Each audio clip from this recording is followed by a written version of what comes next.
Okay. Hello, everybody. I'm Quinton Hanley, and this is Kehlan Morgan, also known on YouTube as Formscapes.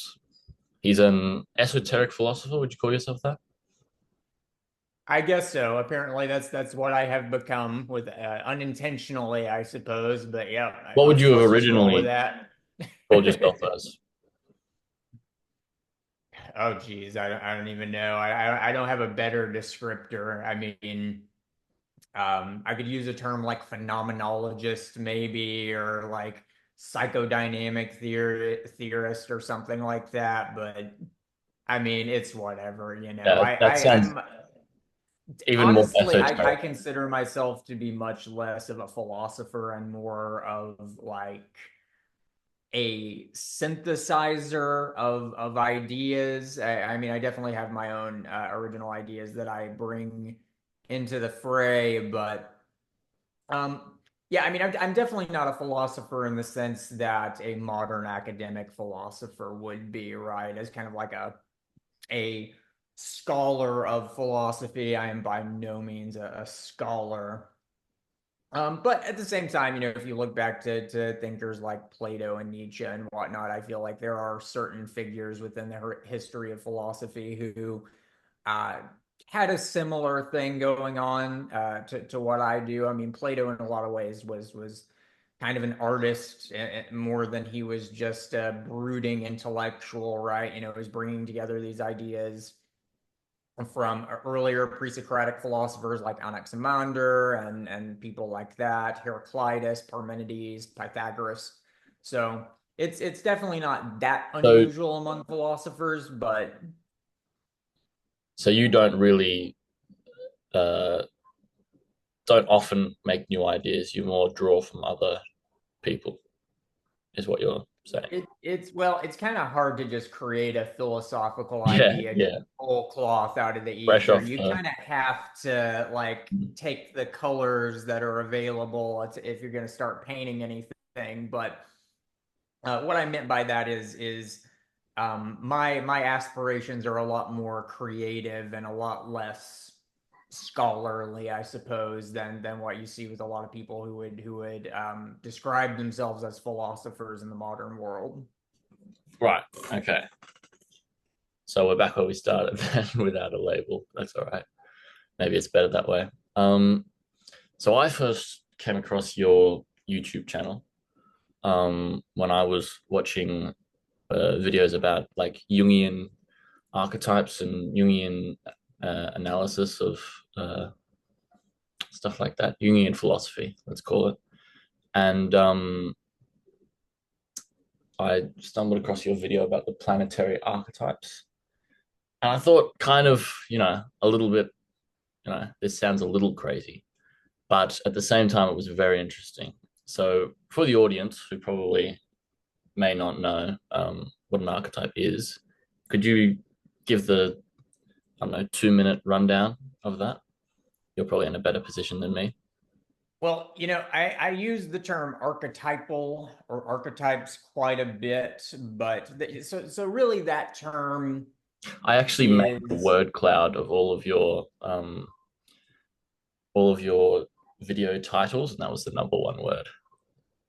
Oh, really? Yeah, Okay, yeah, yeah. it comes up quite a bit, and yeah, we could trace it to Carl Jung. I think is definitely a big figure here. We could definitely go further than that if we wanted to. Um, Carl Jung, of course, he was a psychoanalyst. He was a friend of Freud. He kind of ended up branching off from Freud and creating his own kind of discipline of psychodynamic theory, which is often referred to as analytic psychology. Sometimes the term depth psychology will be used to encompass both Freudian and Jungian approaches to psychology. But the idea of archetypes that Jung is really famous for, among other ideas, he's famous for a number, but that in a lot of ways is a kind of modern permutation of the idea of Platonic forms, which really the idea here is that you have these ideas, images, patterns that have, in a sense, a That's what kind of a life of their own. that's what a Platonic form is then. And how does the archetype develop out of that?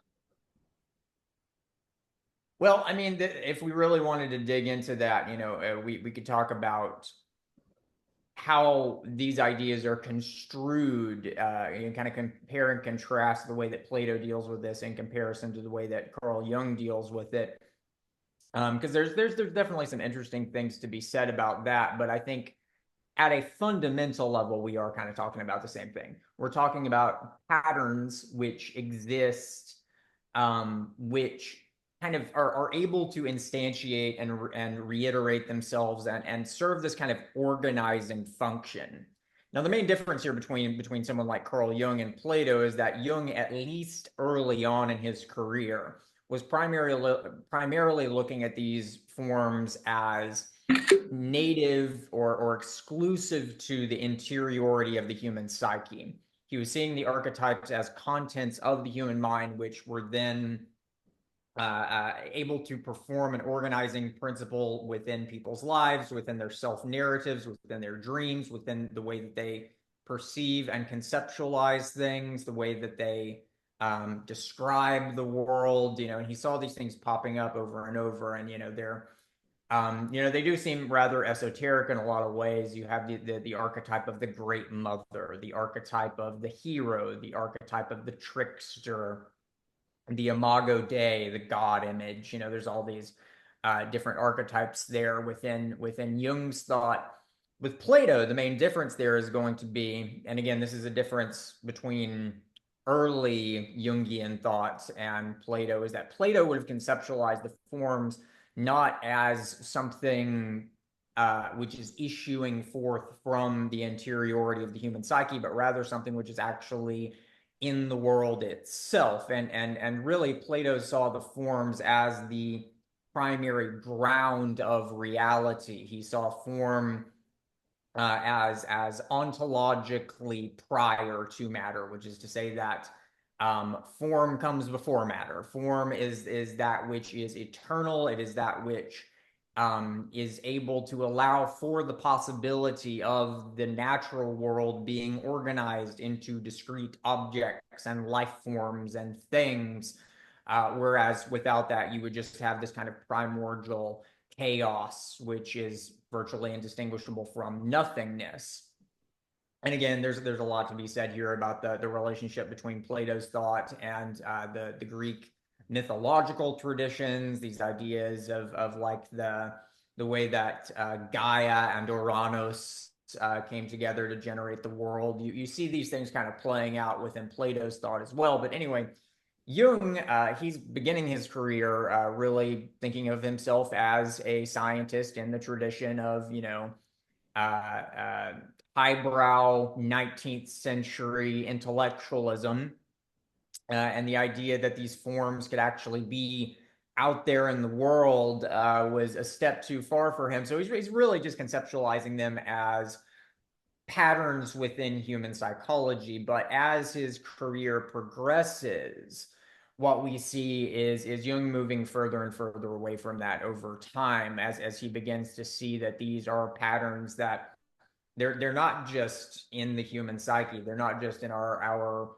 self narratives or our dreams. There is the archetypes are they're in the world too. They are in a way a kind of thread which connects us to the world and allows for this kind of continuity between the human psyche and the natural world, and potentially a transcendental world. Carl Jung, he talks about the collective unconscious, which early on, again, he's conceptualizing it in this more materialistic way as some kind of cultural inheritance, which is passed on through acculturation, through myths, through folk tales, and that kind of thing. But as his career progresses, he starts to see that way of thinking about it just doesn't really work, because what he noticed over and over again was that these archetypal images would pop up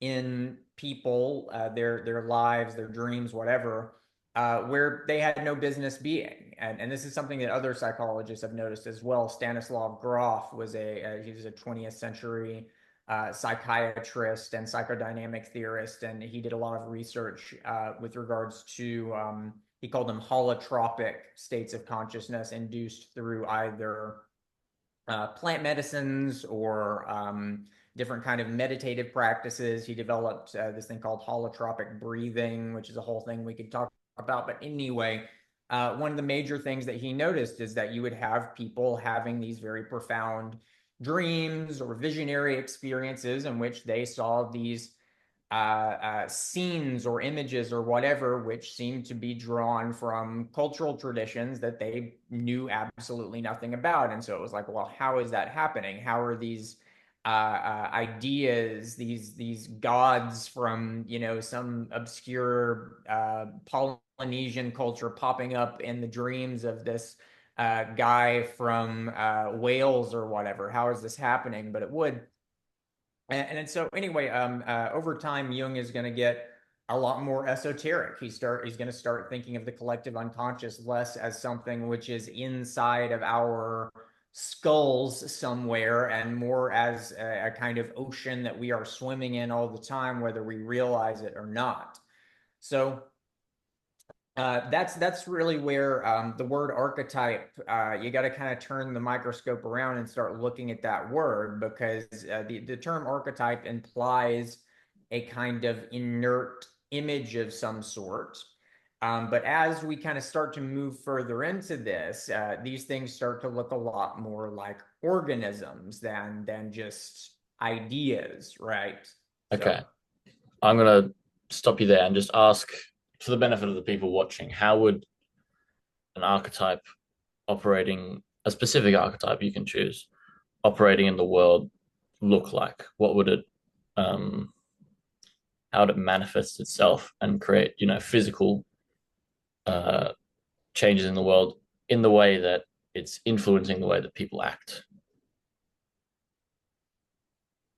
So I think the best way to come at this is to kind of come at it from a very broad sketch kind of approach. So if we start looking at myths, for example, we really start to see how this continuity plays out. So if we look, for example, at Sumerian mythology, the Enuma Elish, I'm probably not pronouncing that in a correct way, but who cares? No one knows There's how to no pronounce ancient ancient versions. Sumerian, Yeah, whatever. It's correct. Yeah. the Sumerian creation myth. And in this story, you start with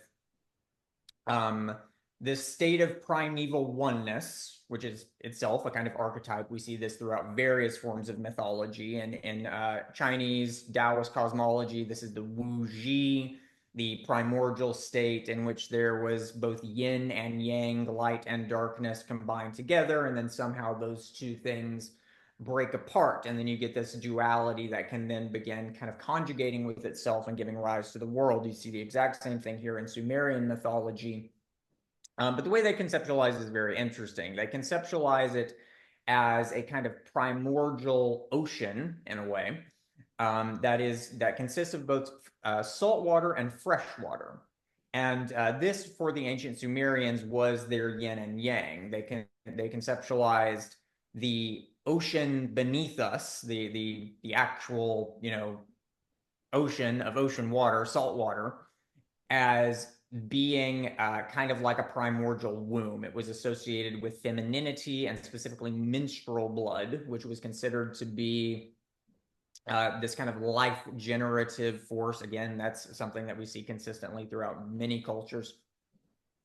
And then you have the world of fresh water above, which so there's the upper ocean and the lower ocean in a sense. There's the abyssal ocean and the celestial ocean. The celestial ocean is fresh water because of course, you know, rain falls from the sky. It's fresh water, and that was seen as the gods, the gods of the upper world kind of impregnating the earth in a sense. And so the terrestrial realm was conceptualized. You can kind of think of it as a Venn diagram. The terrestrial world is in this in-between place. Yeah. Right, the overlap between those two. And within their mythology, how this works is the Saltwater ocean is represented by this god called Tiamat, who is conceptualized as this kind of monstrous dragon-like mother goddess being, and then the celestial astral ocean is represented by this god called Abzu, who again is male. And the two then breed and produce these younger races of gods. The younger races of gods are too chaotic for Abzu's liking. He gets annoyed because they're making too much noise, which represents chaos. He gets mad at them and tries to kill them, and then they kill him and take his divine power of celestial fire and order and all that. And then Tiamat gives birth to this race of dragon-like beings and tries to, and she sends them out to try and eat all the younger gods and devour the world. And the story ends with this Jupiterian type god called Marduk taking a spear and a net, both of which representing the powers of like masculinity and civilization and so forth. And he kills the dragons and kills Tiamat and makes the world safe for human civilization to then come about. So right in here, you can already see that the way that this myth is working, it's allowing for the Sumerian psyche to make sense, not just of people, but of the world. There are these patterns there that they are disclosing through this. There is absolutely truth to the fact that the ocean is life-giving in a way. There's absolutely truth to the fact that the ocean is chaotic. Go ahead. And so these are patterns that, if we were to look at it from an early Jungian standpoint, these are patterns that are being universally recognized, the duality between chaos and order. And that's kind of internalized and it becomes a part of the psyche. And if we looked at it in a late Jungian way, it would kind of be like it wouldn't even be necessary for these patterns to be internalized because it would already be, you know. Yeah, they're already flowing Yeah. through us. They're already everywhere. Right. Anyway, I'm giving that example, but because we can back up and kind of pick that apart a little bit here. These ideas, like the Great Mother, then, right? You know, that's Gaia, that's the Earth, or it's the ocean. These patterns of like the masculine and the feminine and how they interact are very real. They're not just ideas. I mean, there are very real dualities in nature which really do accord with this kind of polarity or complementarity. And we see it in the difference between earth and sky. Again, the rain is needed for fertilizing the earth, and the blood really is a vital generative force. And so this is something where, as you kind of back out more and more and start seeing how these patterns kind of interlock with one another and interact with one another in dynamic ways, what you end up with is something like this. When we look at the human psyche and the human body, the human life cycle, we're not just seeing a bunch of contingent facts about human biology and psychology, which are specific to our species, which were generated by this kind of blind process of algorithmic natural selection. But rather, what we're seeing here is a microcosmos of the macrocosmos, because these same patterns are patterns that we also see in the world around us. And Jung began to move more and more in that direction, of course, as his career advanced. In his later period, he started to get rather esoteric about it, but he was never a cosmologist. He was never interested in doing like metaphysics per se and really asking questions about the ontological makeup of the world or the psyche. He was much more interested in the forms themselves, as it were, the archetypes, and how these things play themselves out. But you do have figures who have approached it in that way. Rudolf Steiner, for example, he's actually probably the most prominent example of this, the most striking example that I can think of. Steiner really saw looking at the world in an archetypal way as something that would allow us to discern the nature of the cosmos simply by looking at the living world around us, not by, building giant telescopes and whatnot, but by like very carefully learning how to use our minds to disclose that which is already in front of us, that these patterns, these forms, these life forces, whatever you want to call it, are in us. They're in our life cycles. They're in our culture. They're in our myths. They're in the grass and the trees too. They're in the stars. They are everywhere because fundamentally there is an underlying compositional aesthetic, let's say, to the world itself. Right, right, and that can be investigated. Anyway, we've kind of drifted away from that topic. Um, but I think you've given a fairly good summary of archetypes. I think I'll link a video in the top right or top left. I don't know what it'll be from here about the. I think I should be able to find it. It was the first video I watched about archetypes, and that one was a long, hour-long deep dive into it that really made a lot of sense to me at the time. So that's one of your less crazy. I say crazy in the most respectful manner, please. That is the Um, tip of the iceberg. yeah, that's the tip of the For iceberg sure. as far as the Formscapes uh, library goes. And the idea of this interview was really to kind of go beyond that because that's kind of a common ground, I guess, that we both share.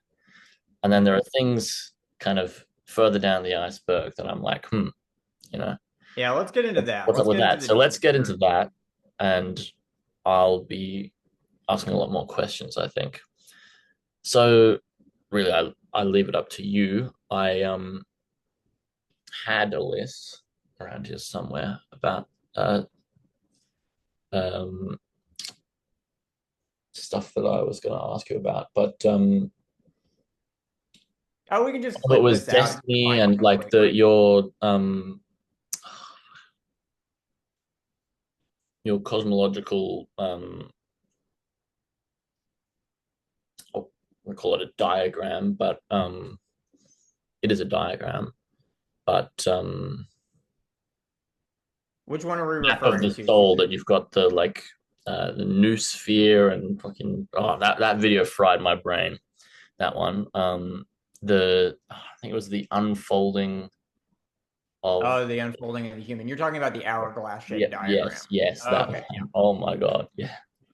And I mean yeah, we don't have okay. to go all the way through it, obviously, because that was a long ass video. And if I'm asking questions, it's gonna take twice as long. And this has already been a while. But sort of like um I do want to kind of unpack it just a little bit and kind of dig in and see if there's because I think there's probably a lot of people like me who watch your videos and like them because they're interesting, but think kind of, you know, they're maybe they get a little distracted halfway through and they don't do nearly enough clicking back to fully absorb what you're saying. And they kind of uh, are left wondering about the uh, I don't know, veracity of some of your claims. So if we could dig into just a few of the concepts that underlie that diagram. I don't know. Diagram feels like the wrong word for it. Well, let's start with this. Let's give kind of a Yes. Yeah. brief overview of what that represents. So that diagram initially came from ideas which I drew from this book called The Ever-Present Origin, written by this Swiss philosopher slash linguist slash I've watched all critic. your videos on that, and I think that one I wouldn't And so un, Jean Gebser, sorry, go undoubtedly ahead. true, but I do I buy it. I buy those Jean Gebser's theories about that. Go Right. on. So what Gebser is doing is he is looking at the development of human consciousness historically as the unfolding of a number of different mutations, he calls them, or structures of consciousness, which we could say that they correspond to different modes of human selfhood. That's one way to begin conceptualizing it. Um, and again, we can look at this in a very archetypal way. He begins with the archaic structure, and then he's got different names for these different layers. There's the archaic, the magical, the mythical, the mental, perspectival, and then integral. And what's effectively going on here, he tells this kind of story that's moving through human history, starting with the Paleolithic past, and then moving into the modern world. And as we go through this, what happens here is you're seeing the gradual development of the human sense of self-identity, of selfhood, of the ego, whatever you want to call that. And so you start with this kind of primeval, archaic oneness in which there's not yet any sense of division between our consciousness of the world and the world itself. All right. So if you can just kind of imagine what it's like to be a toddler, for example, you're not really thinking in terms of like, oh, there's my consciousness of the cup, and then there's the cup, right? There's not yet this division that really doesn't that sense of a division between consciousness and world doesn't really start to come about until language and conceptual thought starts to really play a role there, in the way that we're organizing our experiences. Now, that's not to say that a 2-year-old doesn't have consciousness. There's consciousness, but there's not yet a sense of division there yet. Then, as we kind of move into the next stage, you do get a division like that, and it's at that point that we can start really conceptualizing our the contents of our consciousness as something separate from the things in the world themselves. So if you look at higher primates like orangutans or chimpanzees, even monkeys are capable of some rudimentary forms of tool usage. So you've seen like chimpanzees, they'll take sticks and use them to fish for termites. There's allegedly orangutans that have used wooden sticks to spear fish, which is incredible. One thing you don't see in any other animal other than human beings is artifact creation.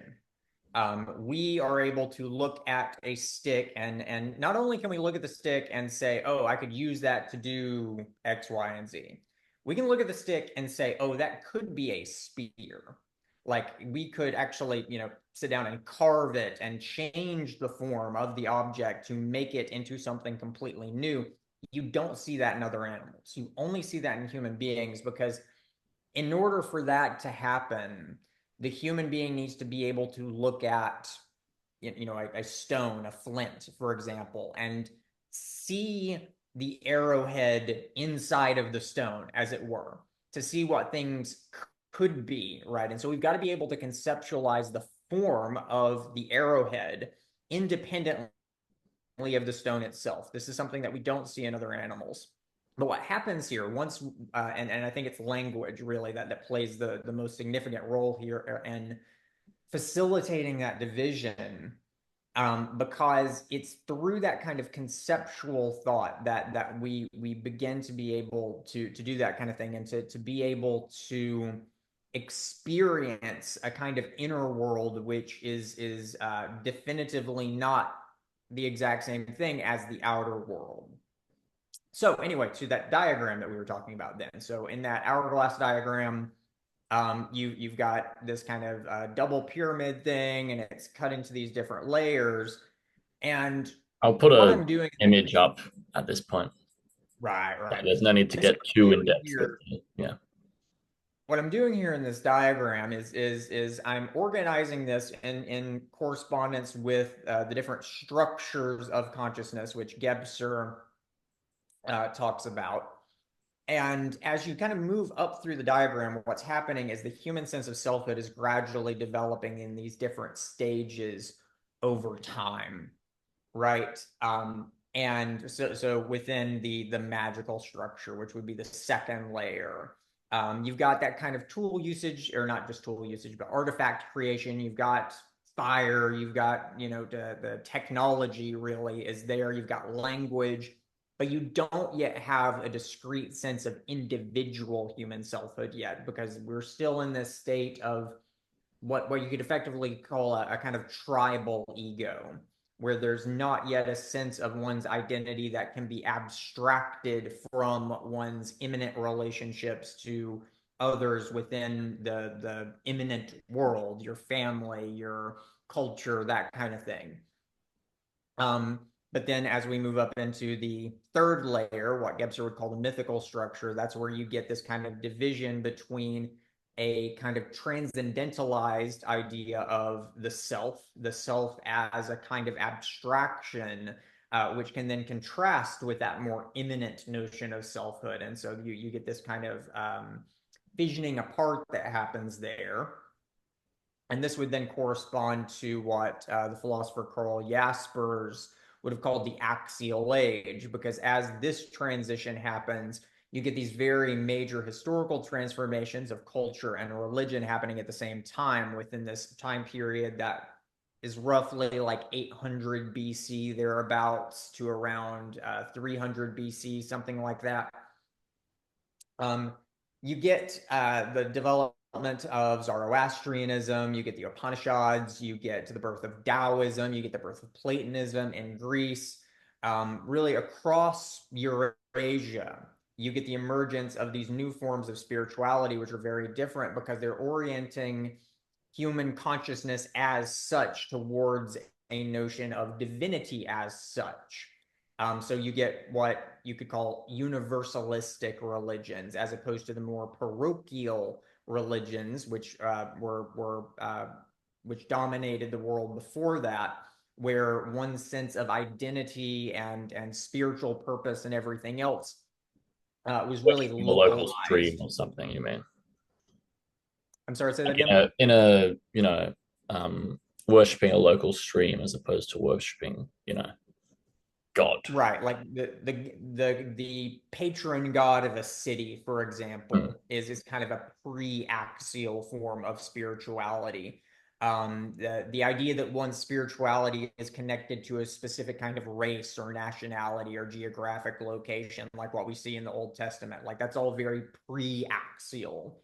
And post-axial would be like Neoplatonism, where with you have this idea of spiritual attainment or eudaimonia or transcendence, which you're able to achieve simply through the activity of your own consciousness moving towards the divine, towards the form of the good, the form of the beautiful, and so forth.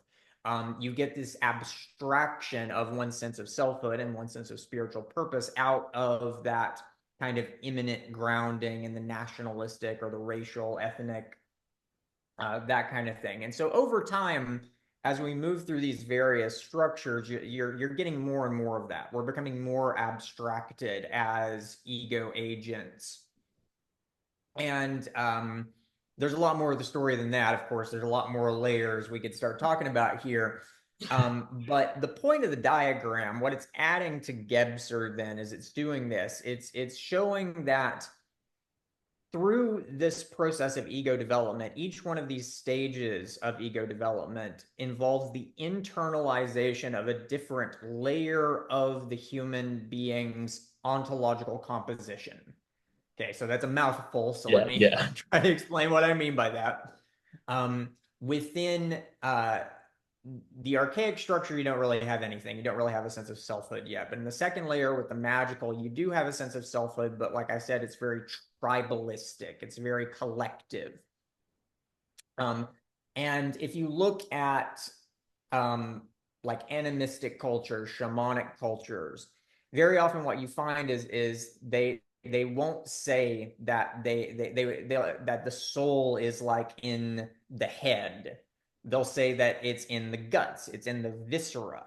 Why? Because within that developmental stage of consciousness, the sense of selfhood is localized within what you could call the life body. Within esoteric traditions, they'll call it like the etheric body. If we want to dress it up in more sciencey sounding language, we could call it the bioelectric field, a morphic field, or whatever. But it's this idea of kind of like vital life energies. Basically, it's very closely associated with blood, bodily fluids, viscera, that kind of thing. And this is important here because what's happening is that you get a sense of this kind of collective tribal body, which is bound together quite literally through blood, which allows for a sense of an identity, which is a boundary between the tribe and the natural world that is now experiencing itself to be something different from. Okay. As you move into the next layer, the mythical, and you start to get this initial sense of individual selfhood, then it kind of moves up, and you get these ideas of prana and pneuma, chi energy, right? You see lots of things like this idea of consciousness understood as a kind of air, a kind of gaseous thing. It's associated with the breath. Within Latin, you have psyche, right, which also means no, psyche is Greek, but yeah, that psyche also means breath. And so this idea, the breath of life comes in there. And so what's happening is at this stage, what the esotericists would call the astral is being internalized into the human psyche, right? And so this within the earlier, like kind of shamanic or magical ways of thinking, there's not a sense that the individual behavioral patterns and that kind of thing, the drives, the impulses are emerging from an ego, from a self. They're understood as these vital energies, is often associated with animal spirits, which are kind of acting through the human being. But as we transition from the magical to the mythical, what happens is there's this internalization of those animating forces, those animal spirits or whatever. They stop being felt to be something external acting upon us, and we start to experience them as something that is actually coming from us. We're actually doing things, and that's what allows for the possibility of the experience of individual selfhood as opposed to tribal selfhood. You need that internalization to happen first. And so then, and I'll try to wrap this up. I know it's very long-winded, but the next one I think is the most illustrative here, because it's the one that's most tangible historically, is the internalization of the inner dialogue. And this is something that is very surprising, I think, to most people, because within modern consciousness, it just seems so obvious to us that when we talk or when we talk to ourselves in our own heads, that is coming from a self. It is coming from the ego. Like, I am the one producing the words, right? And what's interesting here, and so Julian Jaynes is the Princeton psychologist. He's the one who really brings this piece of the puzzle here. Julian Jaynes, in his book, The Origins of Consciousness and the Breakdown of the Bicameral Mind, what he does is he looks to ancient literatures, poetry, religious texts, historical documents, just everything. And the argument that he makes is that we don't see any indication whatsoever prior to the late Bronze Age that there was any sense that the voices inside our heads were coming from us. They were consistently, we see the inner voice described as being the voices of the ancestors or the gods. We never see this idea that the inner voice is the Really? individual in question. I'm sorry? I just said really. That's shocking to me. Yeah. I mean, there's nothing. I mean, if you look at the Homeric epics, you look at Gilgamesh, really anything prior to the late Bronze Age, which again, that corresponds very closely with this idea of the axial age. You don't see anything like that. That it is consistently the case that individuals are described as being commanded by the voices of the gods. And what Julian Jaynes argues, he's like, okay, look, let's actually take this at face value, and instead of trying to interpret this in this very poetic way. He's like, this is actually what's happening. That inner voice has not been internalized into the human ego yet. It is actually being experienced as something external. And when it does become What's this dude's internalized, name? Julian Jaynes, I've got to go read this now. Julian yeah, Jaynes. Julian Jaynes, so Jaynes, Jay. James. Okay. Mhm. Thank you. It's an absolutely fantastic book. But anyway, so what happens then is you do have this internalization of the dialogue into the human ego. And we see this playing out in Plato in particular. We see this in a number of different ways, but I think with the Platonic or Socratic dialogues written by Plato, this becomes really apparent what's going on here, because Socrates is going around saying, telling people that you can actually ascertain the world of the forms yourself just by doing this kind of inner dialectic. Again, it's called the Socratic dialogues, right? So at this point, there is a sense that the voice is coming from the individual. It's not just the ancestors, the gods anymore. And ultimately, what happens here, because Socrates is promoting this idea of a kind of individual rational self-agency, he becomes a threat to the Athenian oligarchy. They see him as dangerous. They put him on trial. They accuse him of eroding faith in the gods. And ultimately, he drinks the hemlock or whatever, and dies for his cause. But what this illustrates then is that the internalization of the inner monologue into the human ego, such that we experience the monologue as issuing forth from an internal ego, is empowering human beings. It's not just a sense that we feel ourselves to be more independent and more separate. We actually are.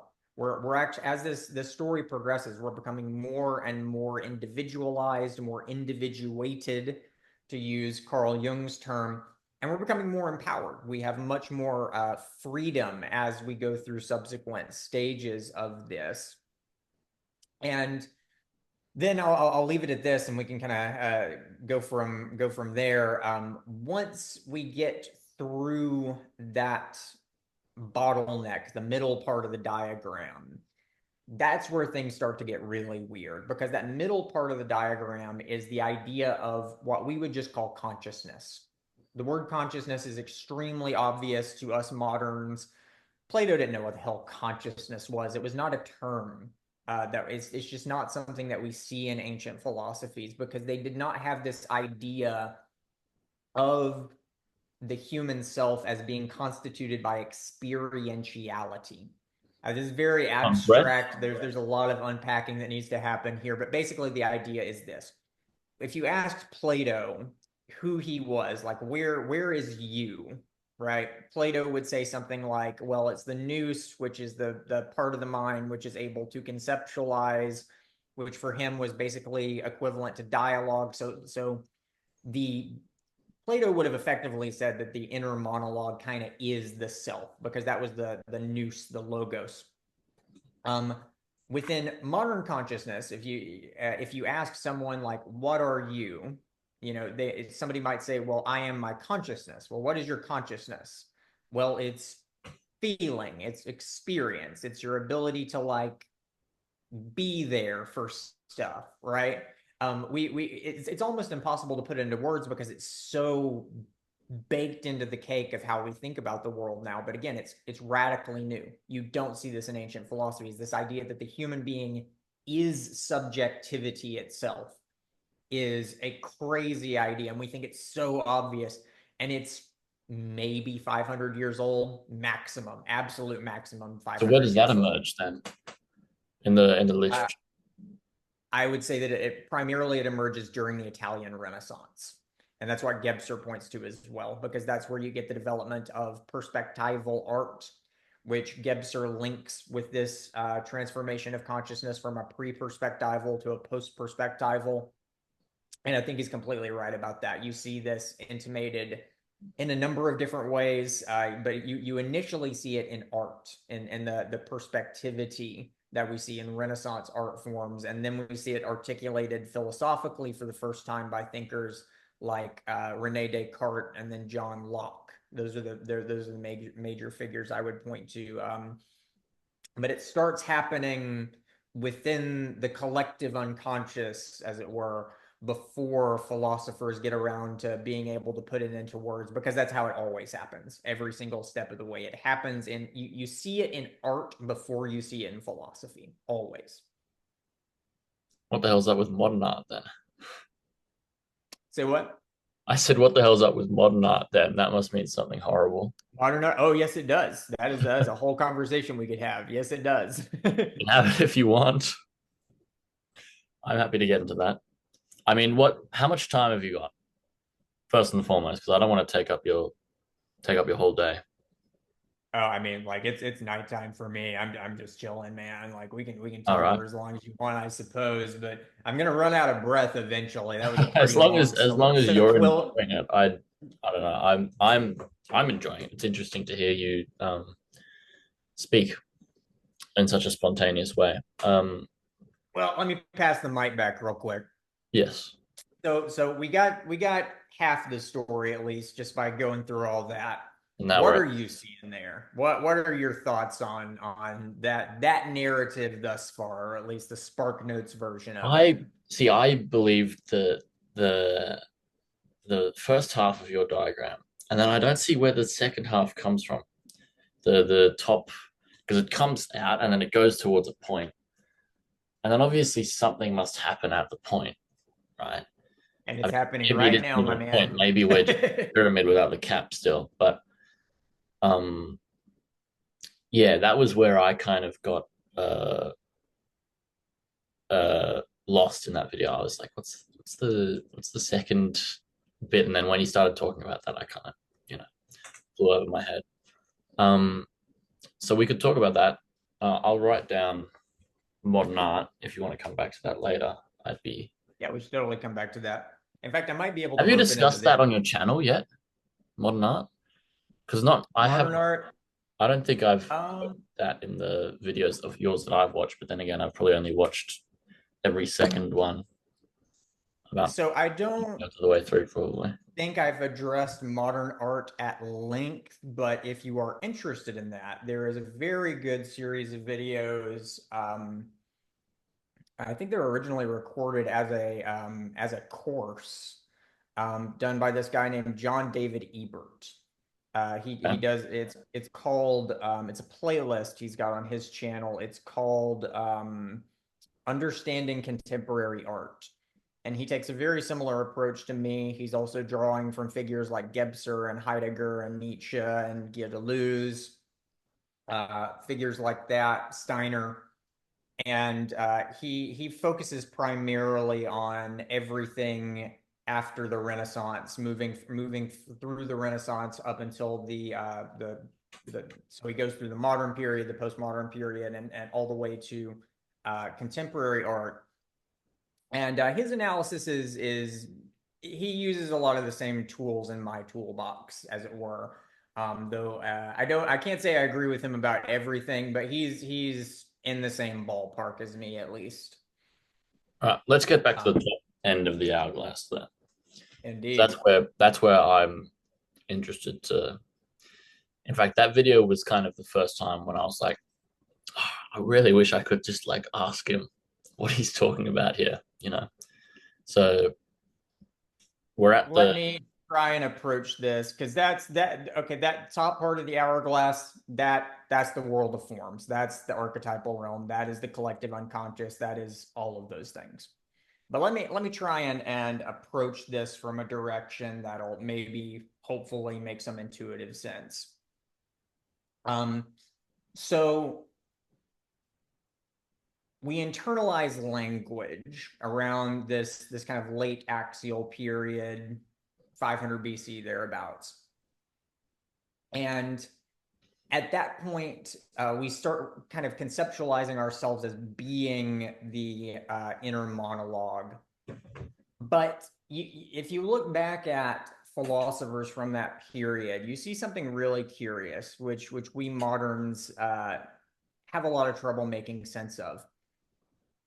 When figures like Plato and Aristotle describe thought, like not just language, but the conceptual contents of experience, they describe the conceptual contents as being in the world, not being in the human head, right? This is weird.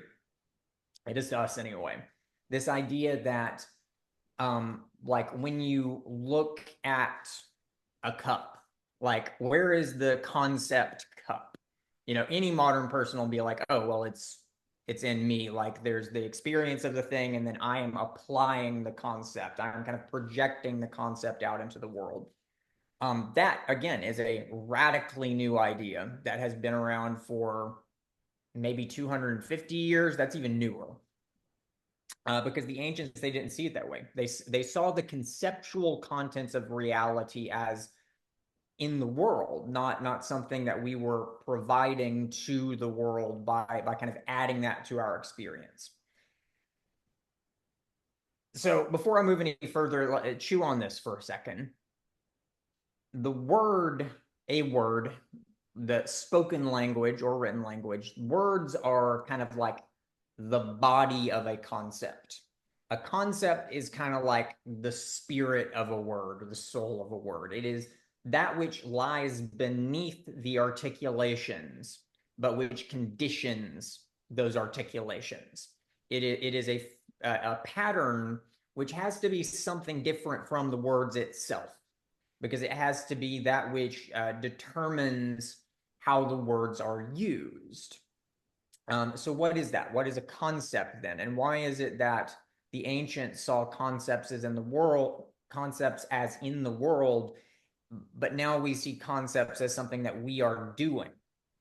Now, what's going on here is that, and we can really trace this out throughout the history of philosophy. If you want to see exactly where and when and how this happened, this internalization of the conceptual, we could do that. And I've got a video that does this where we go through John Locke, well, Descartes, and then John Locke, and then Hume, and then Kant. You see a consistent narrative here.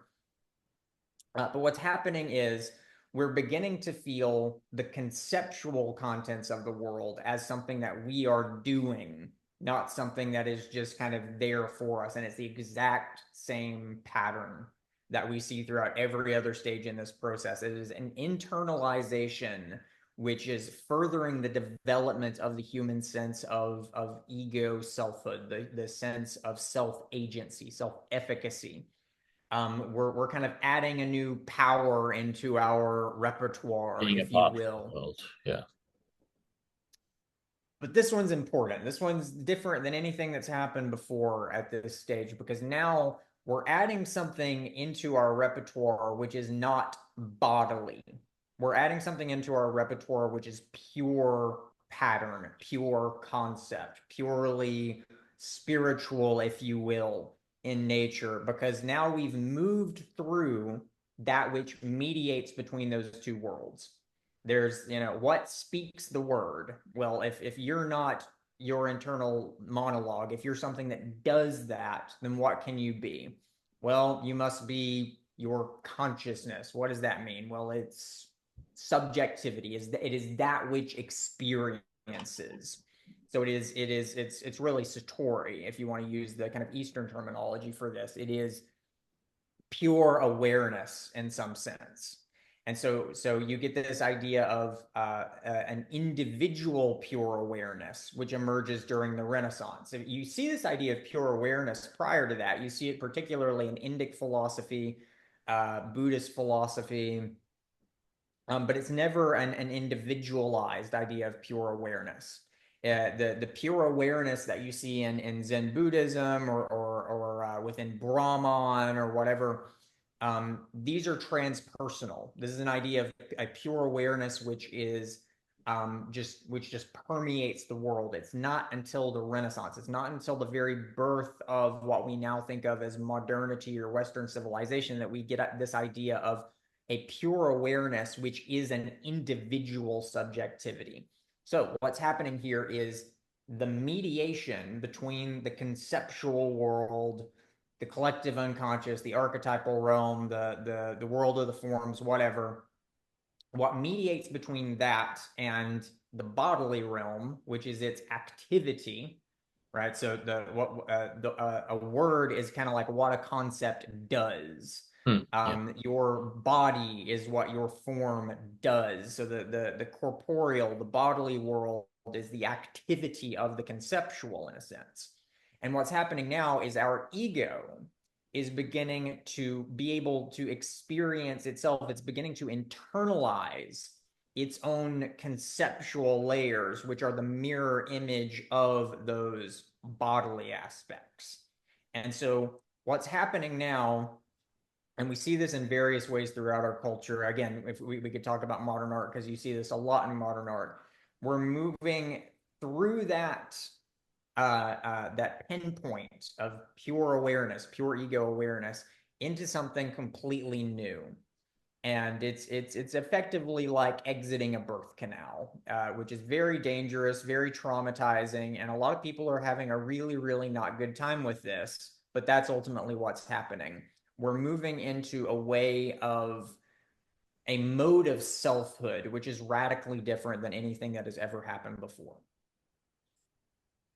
And that's manifesting itself in modern art, and that's the mode mode of selfhood where the ego is. How Okay, do so you let's go to art describe real that quick. new? So let's look at Leonardo da Vinci. All right, so what makes him so radical? You see the Mona Lisa. What is so crazy about the Mona Lisa is that she is an ordinary person and she is looking at you through the painting. This is radically different than any kind of art form seen before the Renaissance. Why? Because it is taking something immanent and transcendentalizing it. That is what art is. It takes something and it makes it into an archetypal image.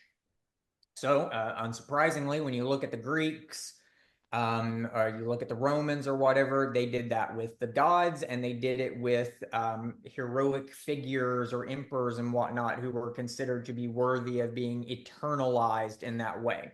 Leonardo da Vinci is doing it with an ordinary human being, and not only depicting her in that way, but he's depicting her as she would have been seen if you were looking at her in the eyes, not in some kind of like dramatic archetypal scene from a myth or something like that. It's completely ordinary because what he's actually eternalizing with the Mona Lisa is direct human experience itself. That's what's being zeroed in on there. Okay. Now, as we move through this, then we can move into, I'm skipping many steps here, but if we skip over to like impressionistic art, um, Van Gogh's Starry Night, what's going on there? Well, Well, it's his he's feeling, not, right?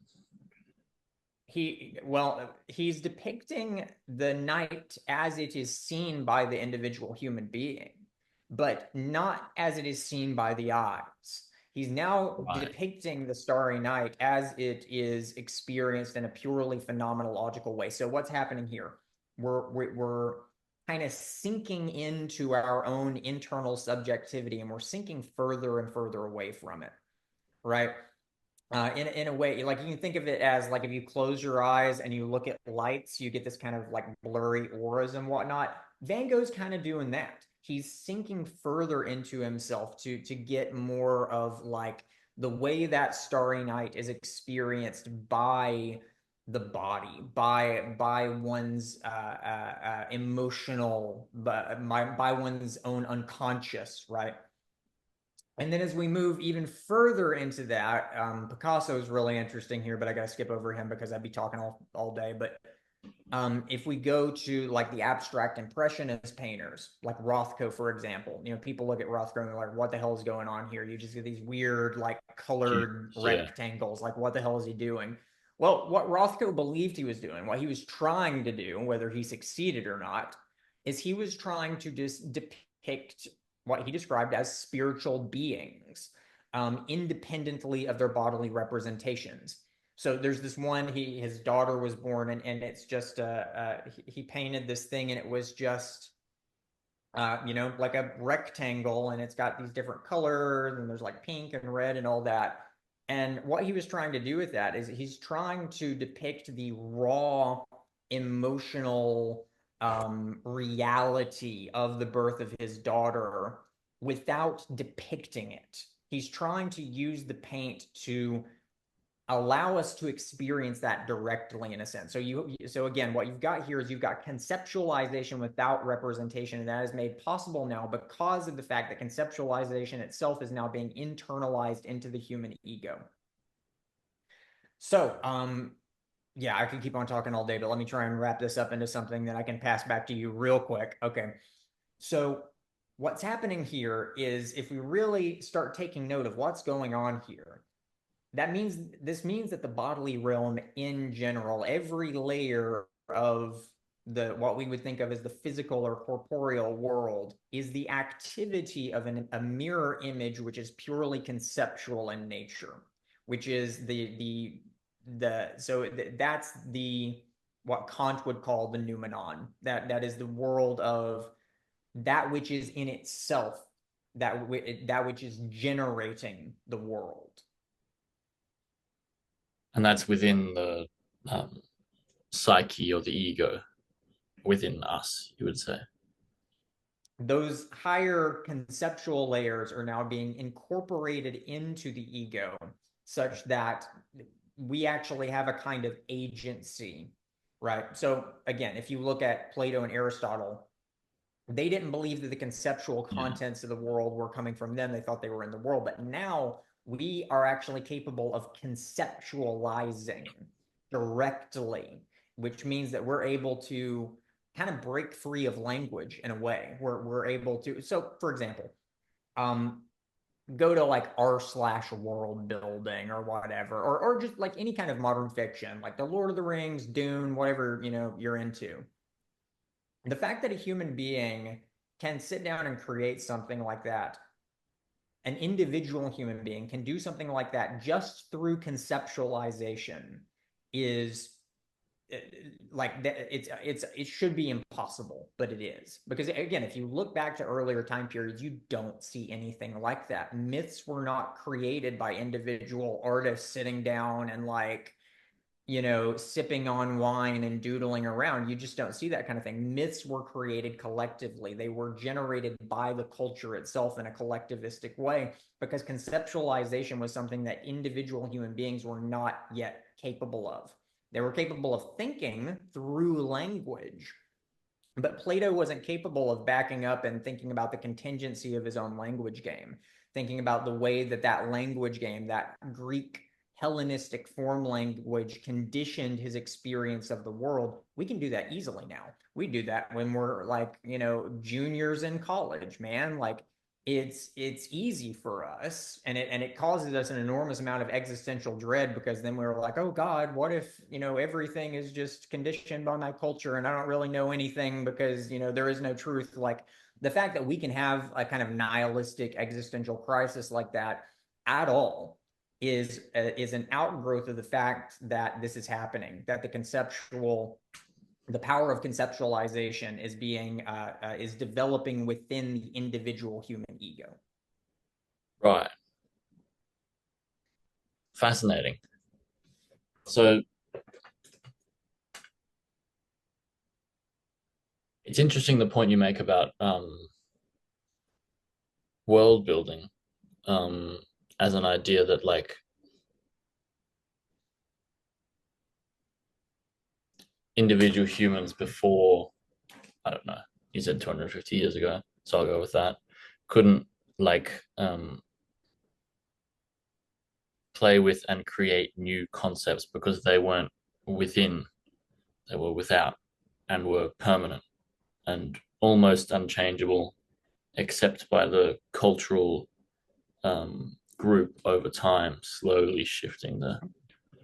Pop open some history books and start looking for it. You might find some like brief little intimations like, okay, maybe he was actually kind of starting to generate a new concept there, but you really just don't see it until I would say that that doesn't really happen until the 18th century is when it starts to really get underway. But even now, we're in the midst of this because most people aren't really capable of that even today. Like it seems strange because we think everybody's consciousness should be the same, but it's not. There are, I would say, the vast majority of people on Earth today are not yet fully capable of this. They're able to do it a little bit because it is kind of like having this kind of osmotic effect where it's spreading out throughout the world right now. But the people who have that truly creative power, the power to really like just give birth to a new concept out of nowhere, that's unique. Like not everybody can actually do that. And until very recently, nobody could actually do that. Or if anybody could, it was isolated individuals kind of sprinkled throughout history at the bare minimum. So if you run into, I guess there's evidence.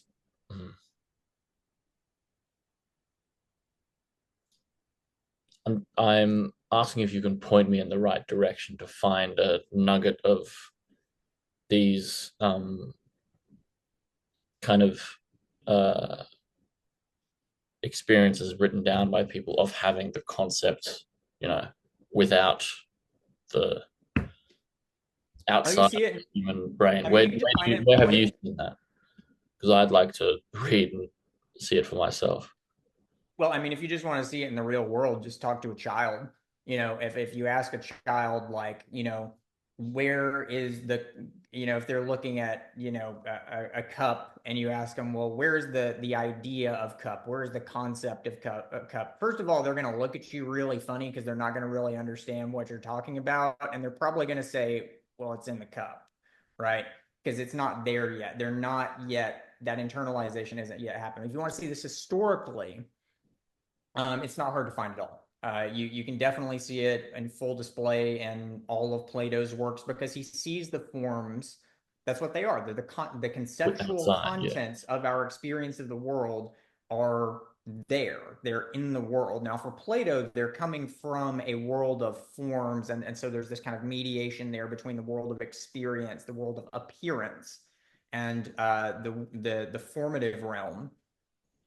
For Aristotle, it's a little bit different, but again, you see the exact same thing. He says that the concepts are there in the world, and I can actually give you some quotes where he says exactly that. Could you? I don't Yeah. know. Okay. Maybe not off the top of your head, but I mean, I can pull them up right now if you give me a moment. well, not. But you can go ahead with your next question if you want to while I'm doing that. Oh, I'm kind of almost stumped now. I guess I did want to ask you some questions more about you, um, like your kind of journey into this sort of philosophical. I guess it's a process similar to world building, really.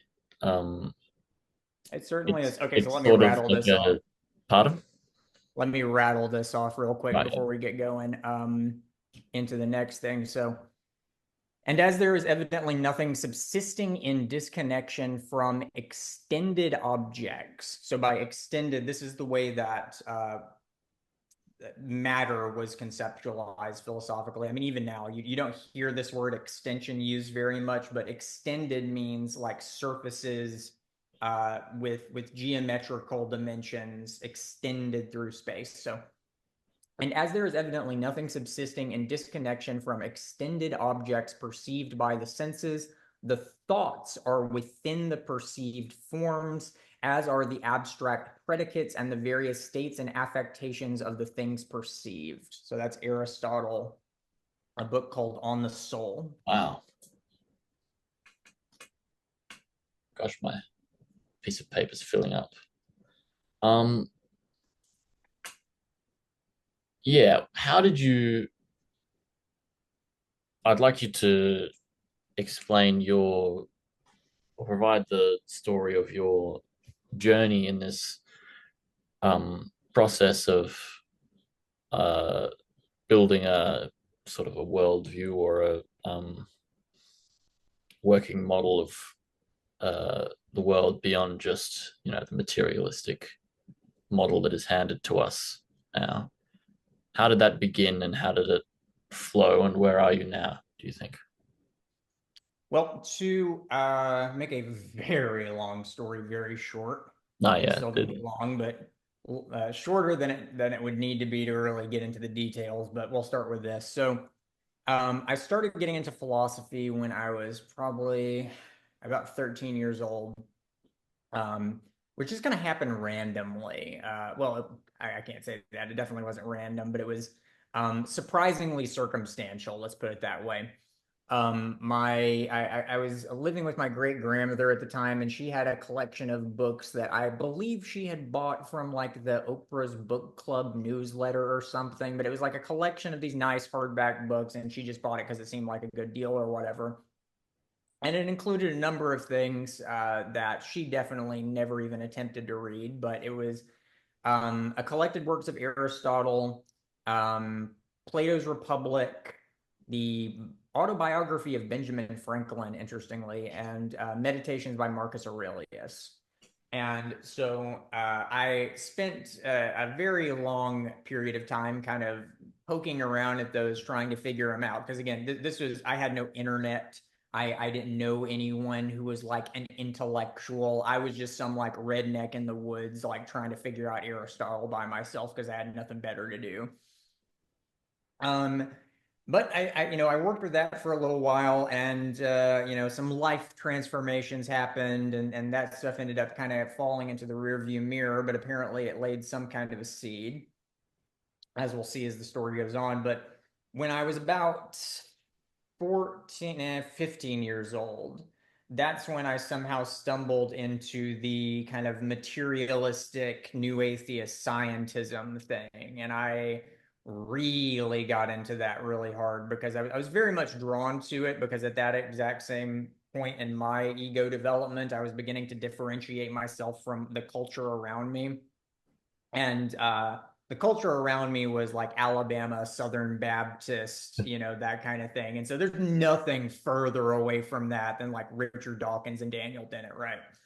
So yeah, I mean, I read every single book ever written by Richard Dawkins and Daniel Dennett, at least up to, I don't know, like 2000 and geez, when did I turn 20? I don't know. Time is an illusion, whatever. Anyway, I read everything that they had written until I was like 20 years old.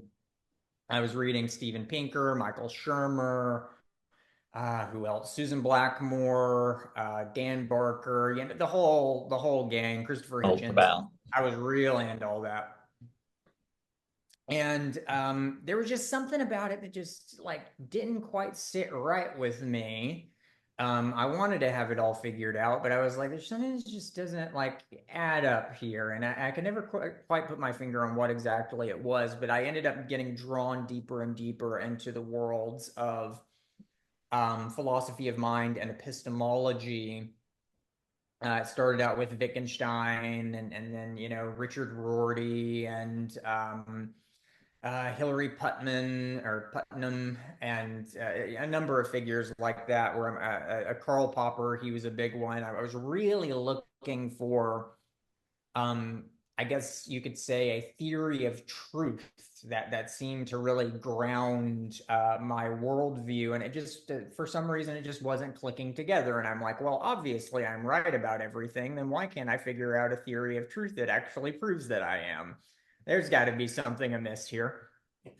And then I randomly, again randomly, but circumstantially, discovered Friedrich Nietzsche. And Nietzsche just completely eviscerated me, because he was reading Nietzsche was the first time I had ever read anybody who really held the mirror up to me and forced me to really look at my own inner psychological workings and how they were conditioning the way that I was forming beliefs. And that was jarring. That was very At what jarring. age was That was this? hmm, At what age was this? about 20. Yeah. So, long time ago, but I, so that was a really big before and after thing for me. Because then it was like I started to see it for what it was. I started to see the new atheism movement and scientific materialism and all that in a very different light, because I could see the psychological gears turning now and what was actually going on beneath the surface. And I was just absolutely disgusted by it because I saw it in myself too. And I was like, okay, I don't want to have anything to do with any of this anymore. But I was like, okay, well, now what? Hmm. Um, and another long story ensues. I got into a lot of more postmodern type stuff after that. I developed an interest in Jacques Lacan, Guy Deleuze, um, Michel Foucault, who else at that time? Wittgenstein again. He was kind of a recurring theme as well. A number of things, but anyway, Zizek, he was another big one. But eventually, what happened there is I was actually going to school at the time. I wasn't in college very long, just a couple of years. But when I was in college, I had this professor, um, and it was a class on continental philosophy, and he was talking about his experience with Nietzsche. And he was talking about his story of discovering Nietzsche and Nietzsche eviscerating him. And I was like, oh, that's exactly what happened to me. That's very interesting, because little did I know at the time that that's what Nietzsche does to every cocksure 20-year-old guy. But anyway, so me and him had an interesting conversation about that. And he hands me this book, and it was Martin Heidegger's Nietzsche Lectures, Volume 3 and 4. So big, thick ass book of Heidegger just talking about Nietzsche the whole time. And that guy, what was his name? Dr. Harfouche. He had clearly just worn this book out. Like the front cover's torn off of it. He's got writing in all the margins. Everything's underlined. Like this guy had read the hell out of this book. And so I'm like, okay, there's something in here that I probably need to know about, evidently. So, I mean, he just hands me the book and he's just like, take it. You have to read Heidegger next. And that was when things started to get weird, and they didn't stop getting weird, because after that, I discovered Alfred North Whitehead, and that was kind of and Jung was already kind of in the background at that point, but that was kind of the trifecta: Heidegger, Whitehead, Jung. Once those locked into place, that's when things started to really take a major turn towards what I guess you would describe as esotericism. Yeah, ever since then, I've just been doing basically what I do on Formscapes now. Formscapes is only a year old, but I mean it's effectively the exact same thing I've been doing for the past 5 years or so, which is taking this conceptual framework that I ended up kind of initially stitching together from Jung, Whitehead, and Heidegger, and really just branching it out to subsume other things like Gebser and Tarnas and Sheldrake and yada yada yada. I mean, there's a whole list of names I could go through, but yeah, that's pretty much where I'm at right now, and it's very different than how I saw things when I was a 17-year-old new atheist kid for sure. It's very different from anything that is out there at the moment, I think, at least on YouTube and other platforms. There are others that do things kind of like I do. I already mentioned John David Ebert. Matthew David Segal is another figure who does things very similar to me. And he's a great guy. Me and him are friends. He's a Whitehead scholar at the California Institute of Integral Studies. John David Ebert's more like me. He's just some like weirdo who's been an intellectual autodidact his whole life. Richard Tarnas, he's more of an old guard type guy, but he's definitely a major figure within the world of archetypal psychodynamics. So I'm not the only one doing what I'm doing, but I'm the only one making 2.5 hour long Yeah. video essays about it. So Mm. No, yeah, well, it's been great. We've now hit the 1 hour and 40 minutes mark, which means it's going to take ages to upload from Australia's shitty internet. But yeah, it's been amazing to have you on.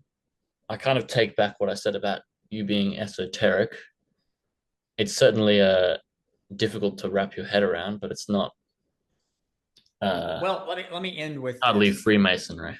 It's definitely not esoteric in the sense that like I'm like trying to be some kind of freaking hippie guru or whatever, but it's esoteric in the sense that it is moving through the superficial sensory experiences we have of the world and into that which underlies and conditions the possibility of those experiences. So that's what esoteric means. It means inward. So exoteric is Yeah. outward, esoteric is inward.